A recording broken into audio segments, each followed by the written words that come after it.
Assalamualaikum warahmatullahi wabarakatuh. Kami dari kelompok 5 akan menjelaskan materi tentang The Language of Poetry. Mungkin dari teman-teman sudah ada yang tahu apa itu The Language of Poetry.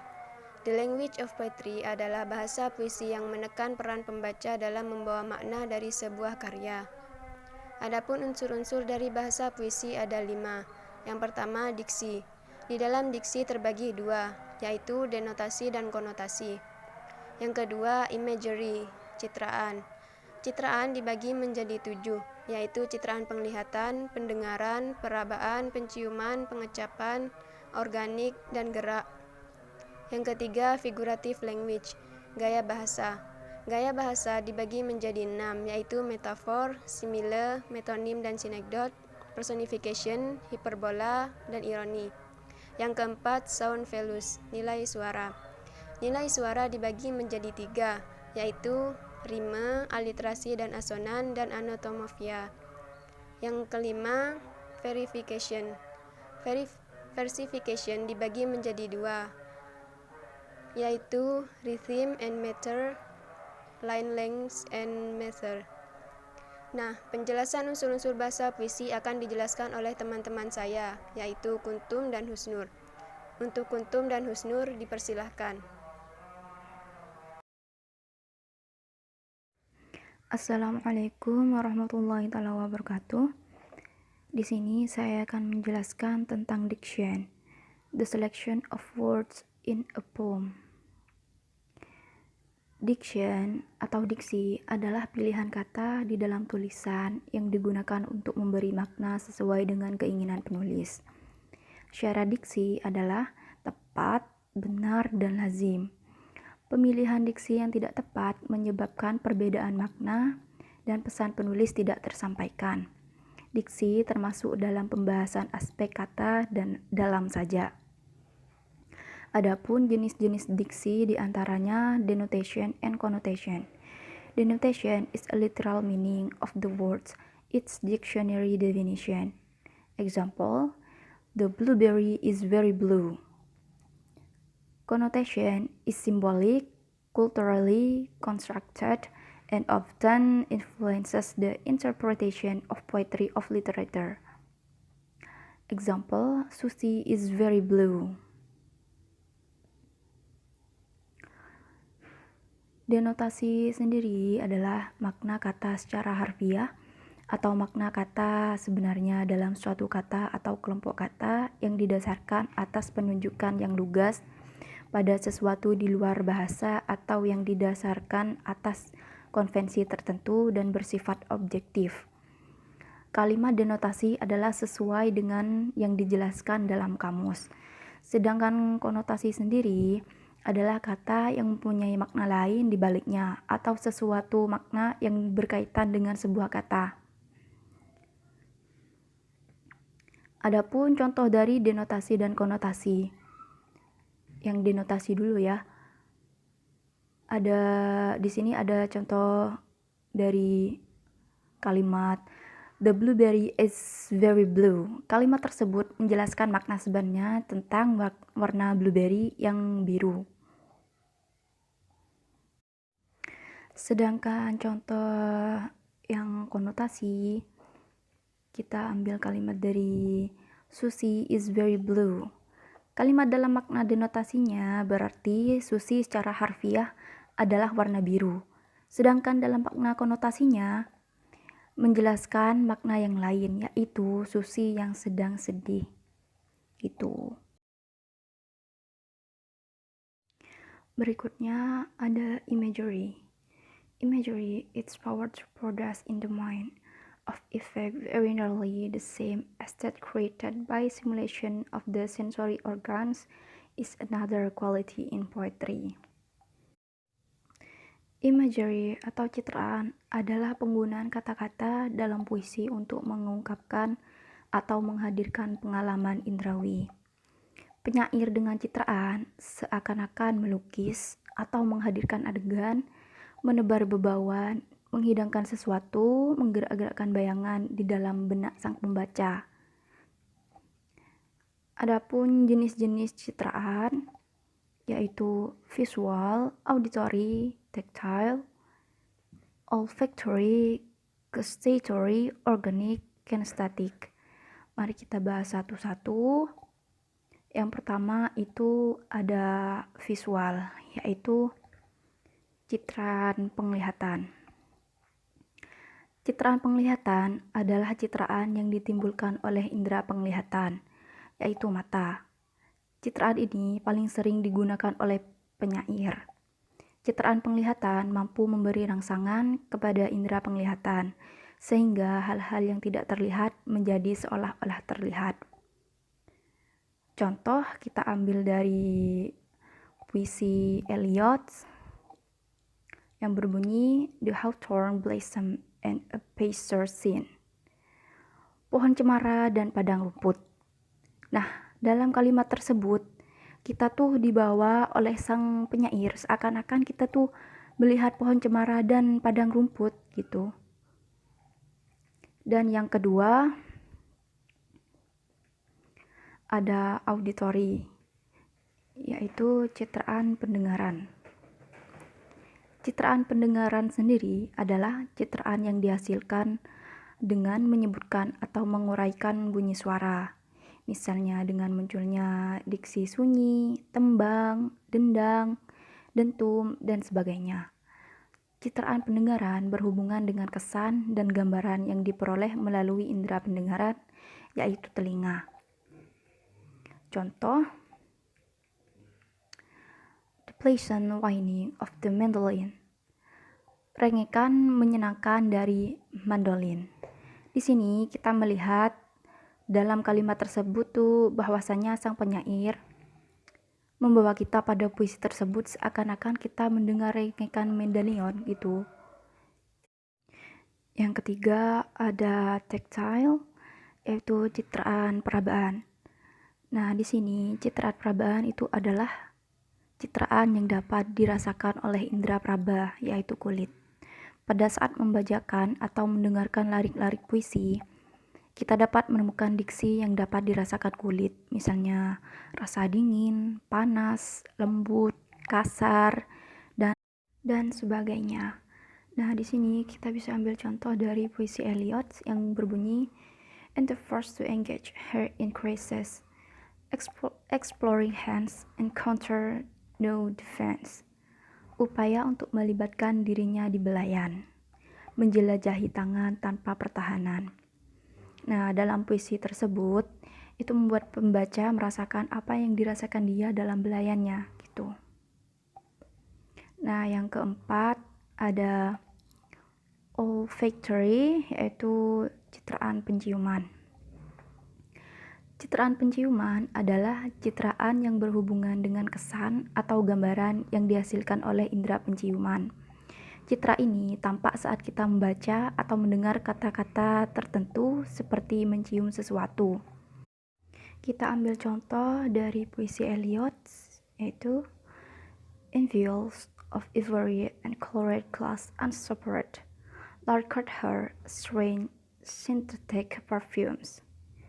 Dalam botol gading dan kaca berlapis tanpa bawaan, menggoda parfum sintetiknya yang aneh.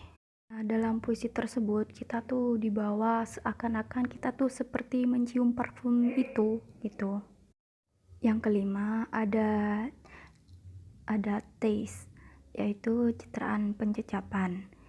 Nah, di sini citraan pencecapan adalah citraan yang berhubungan dengan kesan atau gambaran yang dihasilkan oleh indera pencecap.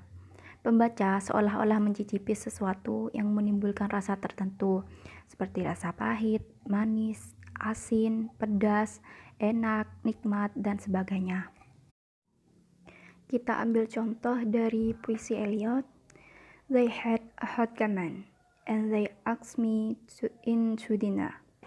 Mereka memiliki daging asap panas, dan mereka meminta saya untuk makan malam.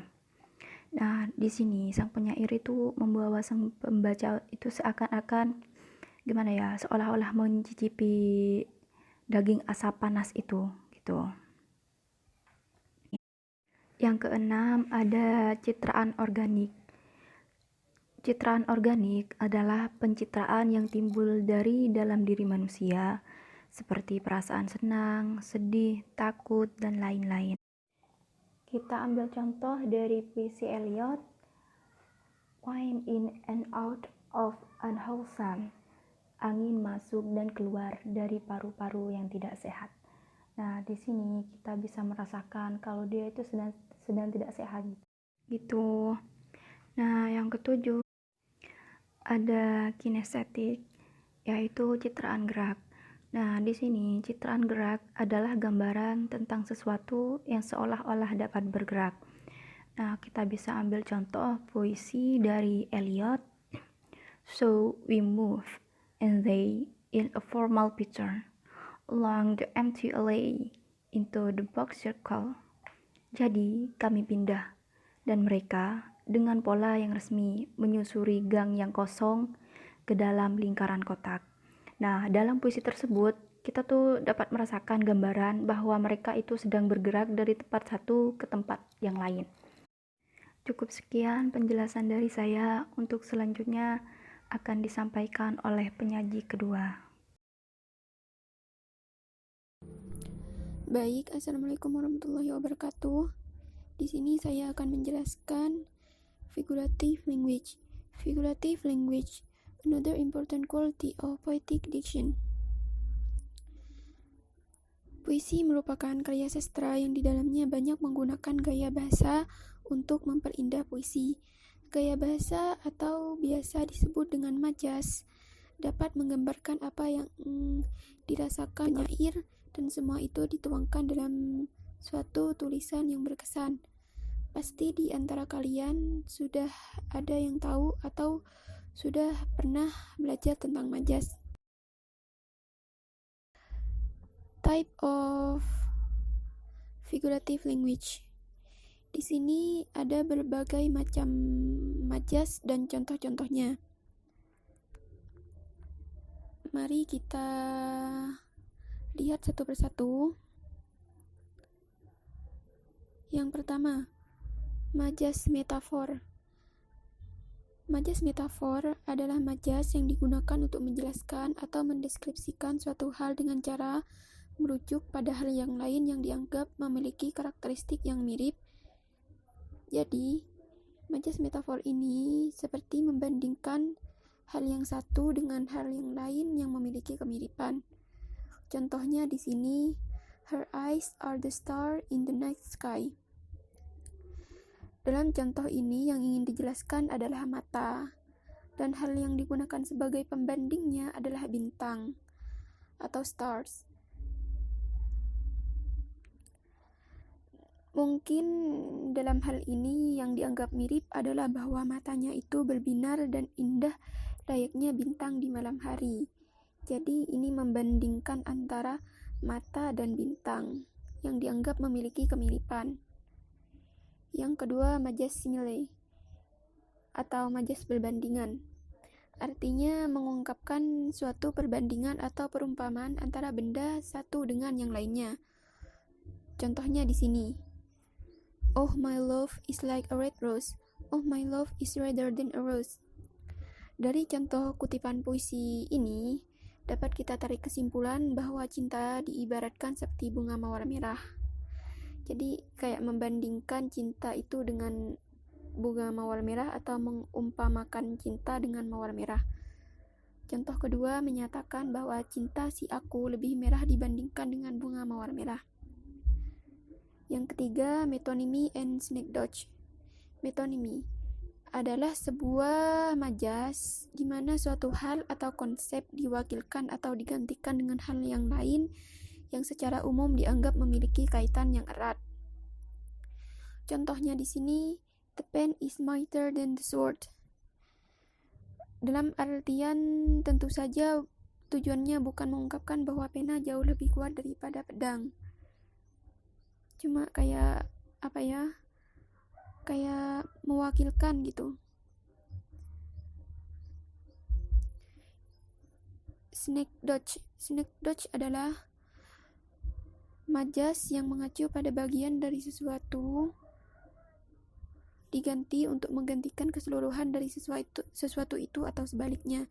Contoh snack Dodge, New Wales, roda baru, yang meskipun artinya roda baru tapi merujuk pada mobil baru. Seperti itu. Yang keempat, personification. Personification ini adalah majas yang menghidupkan benda-benda yang bukan manusia seolah-olah dapat melakukan hal-hal yang manusia lakukan. Jadi kayak majas ini kayak memanusiakan sesuatu yang bukan manusia kayak gitu. Contohnya di sini, my little horse must think it queer to stop without a farmhouse near.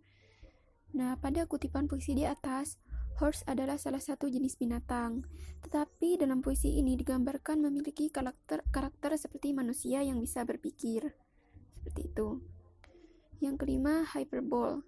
Pengertian majas hiperbola adalah ungkapan untuk menyatakan suatu hal menggunakan gaya bahasa yang berlebih-lebihan. Contohnya di sini, her face is white as snow. Ini kan kayak dilebih-lebihkan. Wajahnya putih seputih salju. Kan gak mungkin tuh wajah manusia pas putih seperti salju. Ironi. Ironi merupakan majas atau gaya bahasa yang mengatakan atau menjelaskan kebalikan dari arti yang sebenarnya. Contohnya di sini. Here's some bad news for you. We all got A and B. Artinya, ini kabar buruk untuk kalian semua. Kalian dapat nilai A dan B. Di sini menjelaskan arti kebalikannya. Kan kalau dapat nilai A dan B itu bukan kabar buruk, itu kabar baik. Tapi di sini dikatakan ini adalah kabar buruk. Seperti itu.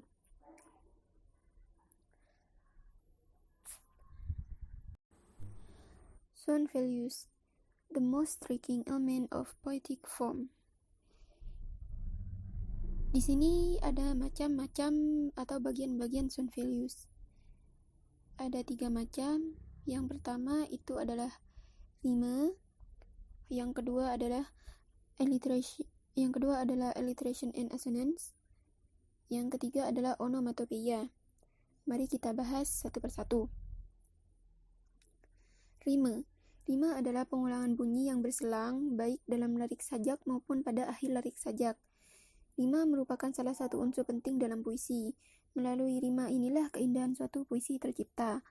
Rima tidak selalu berada di akhir baris dalam satu bait. Rima juga dapat ditemukan dalam satu baris. Di sini ada macam-macam jenis rima. Ada 2, yaitu rima akhir, end rime, dan rima datar, approximate rime. Rima akhir yaitu persamaan bunyi pada akhir baris. Jadi samanya hanya pada akhir baris saja. Rima akhir ini ada 5 macam.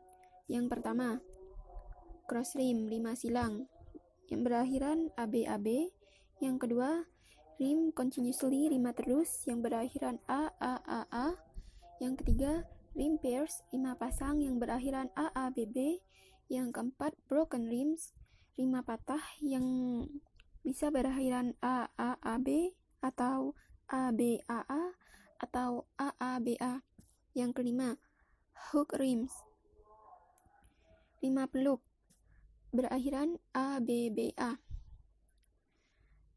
Yang kedua, rima datar, approximate rime, yaitu persamaan bunyi pada tiap-tiap lirik sajak. Nah, rima datar ini mempunyai 2 jenis, yaitu rima asonansi dan rima aliterasi. Rima asonansi atau rime assonance, pengulangan bunyi vokal. Jadi rima ini hanya mengulang bunyi vokalnya saja. Contohnya di sini, once upon a midnight dreary, while upon the red weak and weary. Di sini ada pengulangan bunyi vokal EA, dreary, weak and weary. Ini kayak diulang-ulang gitu bunyi vokalnya. Rima literasi, alliteration rime. Ini adalah kebalikan dari rima asonansi. Jika rima asonansi tadi adalah pengulangan bunyi vokal, nah rima aliterasi ini adalah pengulangan bunyi konsonannya. Contohnya, I nodded nullly napping. Suddenly there came a tapping. Ada pengulangan di huruf N. I nodded nullly napping. Seperti itu. Lanjut ke alliteration and assonance. Alliteration memiliki fungsi untuk memperindah sebuah kalimat. Alliteration memiliki ciri pada pengulangan suara yang sama atau mirip di awal setiap kata dalam satu rangkaian. Contohnya di sini. She shall, she shall. Nah, dia menjual kerang laut. Di sini kayak ada pengulangan gitu kan, kayak ada suara yang mirip di awal-awalnya. She shall. Gitu. Yang kedua, assonance. Assonance adalah figure of speech yang memiliki ciri di mana pengulangan suara vokal yang serupa terjadi dalam dua kata atau lebih yang berdekatan satu sama lain dalam satu baris puisi atau prosa. Assonance paling sering mengacu pada pengulangan suara vokal internal dalam kata-kata yang tidak berakhir. Contoh assonance yaitu chips and dips, keripik dan saus. Yang ketiga, onomatopeia merupakan sebuah majas kata yang secara fonetik meniru, menyerupai, atau menyuarakan suara yang dideskripsikannya. Onomatopeia ini biasanya bisa kalian temui pada komik ketika sang pembuat berusaha untuk mendeskripsikan sebuah suara dari suatu benda. Contohnya saat ketika kalian melihat gambar di komik yang menampilkan adegan baku tembak gitu. Kalian akan paham bahwa saat itu sedang terjadi adegan saling menembak ketika membaca onomatopeia door. Tuh, contoh yang lain onomatopeia yaitu klik.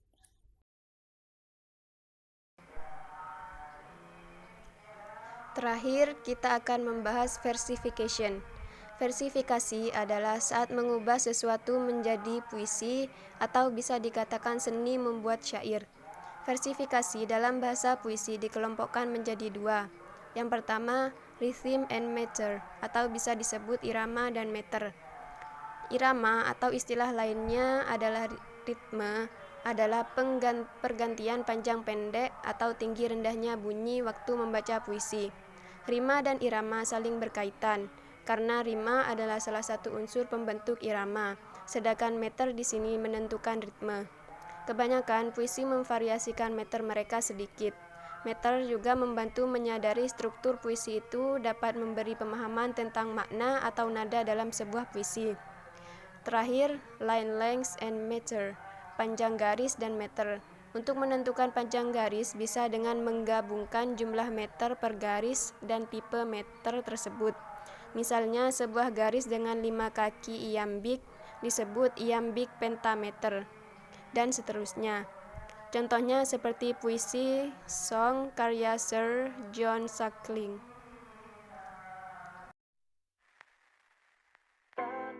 Nah, tadi itu adalah penjelasan tentang the language of poetry.